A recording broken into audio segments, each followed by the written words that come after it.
নজর রাখবো পরবর্তী সংবাদে। ধলাই জেলার কৃষকদের নিয়ে এক দিবসীয় প্রশিক্ষণ শিবির অনুষ্ঠিত হয়েছে। একই সঙ্গে সচেতনতামূলক শিবিরও কার্যত আছে দেখা গেছে কমলপুর মহকুমার সালেমা কমিউনিটি হলে ধলাই জেলার কৃষকদেরকে নিয়েই এবং উদ্যোক্তা ধলাই জেলা কৃষি বিজ্ঞান কেন্দ্র সালেমা এবং হিল ইন্ডিয়া লিমিটেড। শনিবার মহকুমার সালেমা কমিউনিটি হলে জেলার 250 জন কৃষকদেরকে নিয়ে এক দিবসীয় কৃষি বিষয়ক প্রশিক্ষণ এবং সচেতনতামূলক শিবিরের আয়োজন করা হয়েছে। অনুষ্ঠানের উদ্বোধন করেন সালেমা আরডি ব্লক পঞ্চায়েত সমিতির চেয়ারম্যান বিনা দাস বিশ্বাস।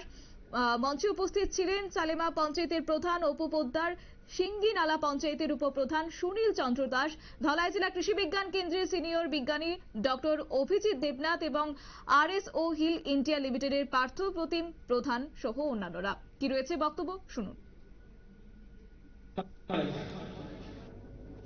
এরকম এরকম কথা কিন্তু আমরা সবাই করি, এবং আমি বলতে গেলে 90 থেকে 90% মানুষ এটা জানে যে বেগুনটাতে প্রচুর পরিমাণে রাসায়নিক থেকে কীটনাশক ওষুধ প্রয়োগ করা হয়েছে। ফুরাডন এমন একটা কীটনাশক ওষুধ যেটা মানুষের সবচেয়ে বেশি ক্ষতি করে, সবচেয়ে বেশি মানুষের শরীরে ক্ষতি করে।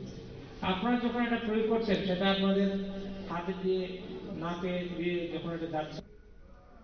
আপনারা শুনলেন তাদের বক্তব্য এবং প্রশিক্ষণ ও সচেতনতা শিবিরে বিজ্ঞান পদ্ধতিতে সবজি চাষ এবং ফসলের অতিরিক্ত গুণগত মান বৃদ্ধি করা এবং উৎপাদন বৃদ্ধি করা নিয়ে একই সঙ্গে কৃষকদেরকে আজকে সেই প্রশিক্ষণ শিবির করানো হয়েছে। নিয়ে নিচ্ছে ছোট একটি বিজ্ঞাপন বিরতি, সঙ্গে থাকুন।